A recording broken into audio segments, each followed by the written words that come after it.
Multi! Você já teve aí algum aluno que conhece todas as letras do alfabeto, mas ele não consegue juntar os sonzinhos para ler? Isso é um sinal de que ele ainda não consolidou o princípio alfabético, que é uma das etapas mais importantes do processo de alfabetização. E hoje eu quero te mostrar o que é princípio alfabético, por que é que ele é tão essencial e como você pode trabalhar com essa habilidade com dois jogos incríveis: a memória de princípio alfabético e também o Uno princípio alfabético. Eu sou a Daniela Utenhefner, aqui do Instituto Multisaberes. Já se inscreve aqui no nosso canal para não perder as próximas dicas práticas sobre o processo de alfabetização. Então vamos lá? O que é princípio alfabético? Bom, o princípio alfabético, gente, ele é a compreensão de que as letras, elas representam o som da fala. Em outras palavras, é quando o aluno, ele entende que há uma relação entre o que ele fala e também o que ele escreve. Por exemplo, a criança percebe que o B está ali representado na palavra bola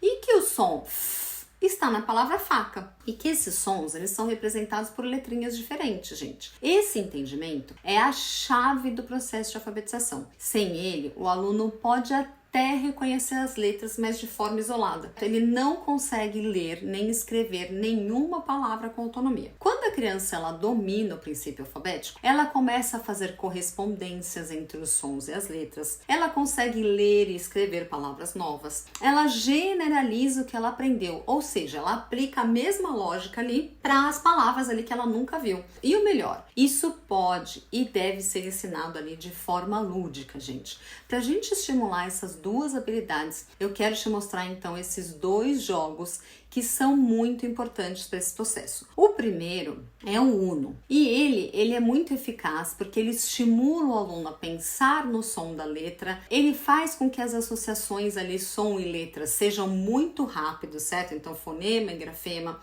Ele trabalha também com a atenção, a flexibilidade cognitiva e além disso, ele cria um clima ali de brincadeira e de competição que é saudável para os alunos e aí eles acabam nem percebendo que eles estão aprendendo uma coisa tão importante, certo, gente? Então eu vou mostrar aqui para vocês como é que é esse jogo Uno, porque não é aquele Uno das cartinhas que a gente já conhece, certo? Ele é um Uno que vai trabalhar realmente a relação ali letra-sons. Só que ele também vai trabalhar a consciência fonológica e a consciência fonêmica. Porque quando a gente trabalha aqui, ó, com 4 cores diferentes, né? Então tem a amarela, e aí a gente vai trabalhar com imagens, certo? Então tem várias imagens aqui, imagens começando com todos os sons ali do alfabeto, certo? Que fazem parte do alfabeto português, certo? Aqui do português brasileiro, certo, gente? Porque a gente não colocou as letras K, W, Y e também a gente não colocou o H, porque o H, ele não tem som.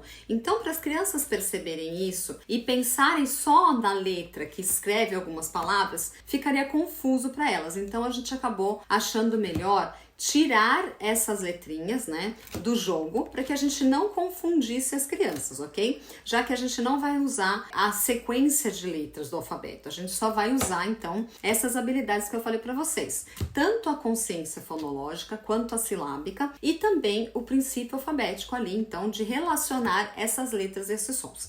Então, a gente vai ter 4 cores nesse jogo. A gente vai ter o rosa, todas as 4 cores são compostas da mesma coisa, então elas têm as letras, né, do alfabeto ali, que a gente vai trabalhar, e também as imagens que começam com aquelas letras. Então, por exemplo, se a gente jogar um olho, a criança vai ter que achar outra palavra que começa com o mesmo som de olho, então ônibus, orelha, certo? Ela vai ter que achar outras palavrinhas que começam com esse som, ou então a letra que representa esse som. Por isso que ela é tanto consciência fonológica, quanto habilidade de princípio alfabético, certo? Então o Uno a gente deixou aqui com as mesmas características mesmo do jogo Uno, né? Que as crianças já estão acostumadas a jogar, mas a ideia é que ela receba ali as 7 cartinhas, né? Como no jogo normal. E aí, a cartinha que virar, por exemplo, virou uma galinha. Então, a galinha é a primeira carta da mesa. As crianças vão ter que, por exemplo, procurar uma outra carta que começa com esse som,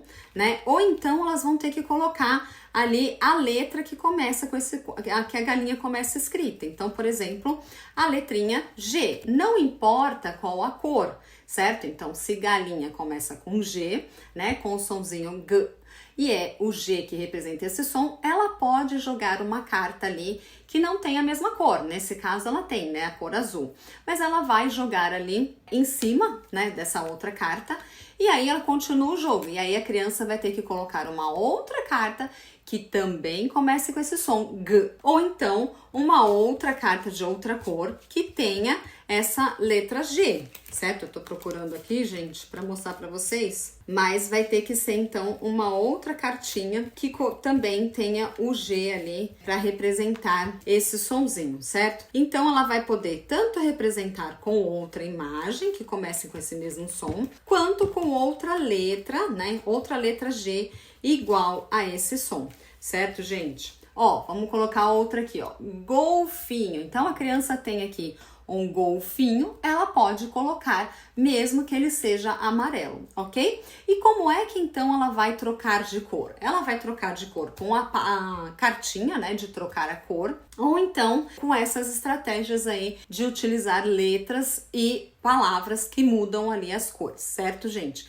E também, quando ela não tiver, por exemplo, uma outra, né, que comece com esse som, ela pode ter uma outra carta amarela qualquer, né, e aí ela pode jogar por cima, né? Então, por exemplo, Chica, não tem nada a ver, mas é uma carta amarela, ela pode jogar por cima, como acontece também no jogo Uno, com as cartinhas que a gente já conhece, certo, gente? Então, esse jogo é pra gente trabalhar a consciência fonológica, a consciência silábica e a fonêmica dentro da fonológica, certo? E também o princípio alfabético, quando ela precisa, né, então, entender qual é a letrinha que representa aquele som, certo, gente? E ela vai ter que ter bastante flexibilidade ali cognitiva para entender tudo isso no meio da jogada e também a memória ali para guardar aqueles sonzinhos, trabalhar com a memória de trabalho, né, de executar tudo isso ao mesmo tempo, certo, gente? Então esse jogo é um jogo bem completo ali, que as crianças gostam de usar na sala de aula, mas que também elas aprendem muito brincando. Bom, gente, agora a gente vai ver um outro jogo que eu também gosto de trabalhar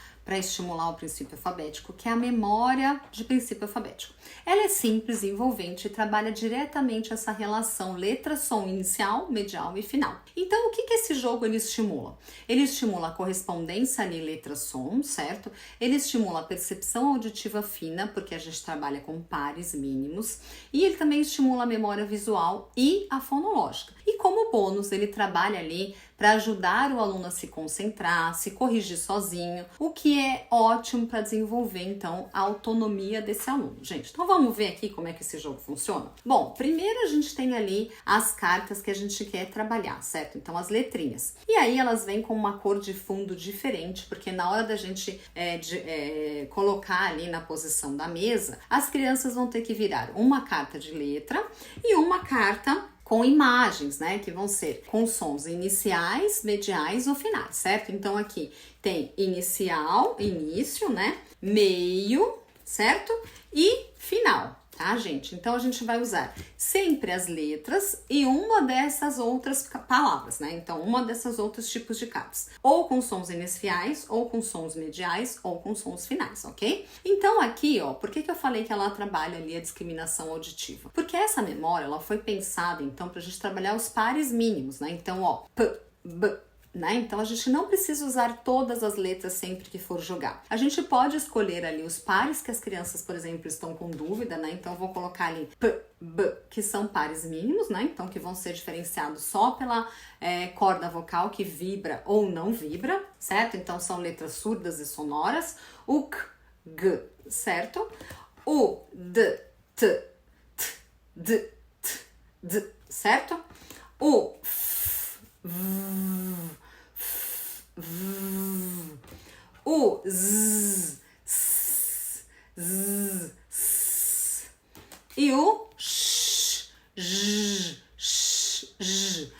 Mas eu não preciso então trabalhar com todas essas letrinhas ao mesmo tempo, ok? Eu posso escolher quais pares eu quero trabalhar e aí também eu vou ter que escolher aqui quais figuras eu vou utilizar, né? Então se eu for trabalhar com V, eu vou usar essa que é volante, mas aí eu também preciso pensar no par mínimo ali que é o F, certo? E aí eu vou ter que trabalhar também com a palavra do figo, certo? Para que a criança ali tenha uma dificuldade na hora de virar e pensar, ela é com F ou com V, né? Então, a criança que tem essa dificuldade, ela vai ter dificuldade de identificar qual é a letrinha que começa com esse som, que vai representar esse som, né, na verdade. Então, a gente vai estimular com essa memória não só o princípio alfabético ali de que as letras, elas representam o som da nossa fala, né? Então, a gente usa uma imagem, né? Pra gente não usar palavras escritas, a gente usa uma imagem e aí a criança precisa ali perceber qual é o som que usa para escrever o nome daquela imagem e aí sim ela vai pensar então qual é a letrinha que eu utilizo para escrever aquela imagem, né? O primeiro sonzinho daquela imagem. E depois, né, que a gente trabalhar o som inicial, a gente pode trabalhar o som final. Então a gente vai começo e depois a gente vai pro fim. Por quê? Porque o som do meio, gente, ele é o mais difícil da criança perceber. Então do começo a gente vai pro fim. Por exemplo, ó, maracujá. Só que daí eu não vou pensar no A, eu vou pensar no J, certo? Na consoante ali que faz aquele som. Porque normalmente as crianças já têm mais facilidade ali para perceber, né, os sons das vogais. Então aqui o nosso foco vai ser mais as consoantes, ok? Girafa é o som do certo? Então a gente vai fazendo a intervenção ali para que as crianças elas percebam qual é o som que a gente está procurando, então qual é o parzinho que vai ali precisar encontrar, né? Então no girafa a criança precisa da letrinha F, certo? Para representar ali o som final dessa palavra. Então o par vai ser a letra F e a girafa, ok? Porque aí vai ser letra e o som final dessa palavra, ok, gente? Então a gente sempre vai ter numa parte da mesa as letras que as crianças precisam virar uma e do outro lado uma imagem que seja com som inicial, medial ou final para relacionar com essas letras, certo? Por isso que chama memória de princípio alfabético. E aqui a gente deu pensou também nessa parte da discriminação auditiva e também nessa dificuldade, né? Nesse grau de dificuldade ir aumentando. Então, de passar do inicial para o final e depois, por último, a gente vai então trabalhar ali o som do meio das palavras, né? E também vai acontecer a mesma coisa, tá, gente? Então, por exemplo, aqui, ó, cebola. Eu não estou preocupada com o O, eu estou preocupada com o B, certo? Então, aqui eu vou utilizar a cebola e a criança vai precisar, então, fazer o parzinho ali com o B, certo? Então, esse é o par que ela precisa encontrar. Cebola. Então, o som do meio é o bo, mas como eu só quero a consoante, então eu só quero o som B, certo, gente? Então, esse é o jogo da memória de princípio alfabético que vocês podem utilizar aí na sala de aula de vocês, que vai contribuir muito para esse aprendizado do princípio alfabético, ok, gente? Percebeu, gente, como o princípio alfabético ele é o elo entre o que a gente ouve e o que a gente escreve? É ele que permite para que a criança decifrar o código da escrita e construir de fato o caminho da leitura mais ao fundo. Então, gente, me conta aqui nos comentários qual desses dois jogos você vai testar primeiro na sua sala de aula. E era isso que eu tinha para falar para vocês sobre o princípio alfabético. Até o próximo vídeo.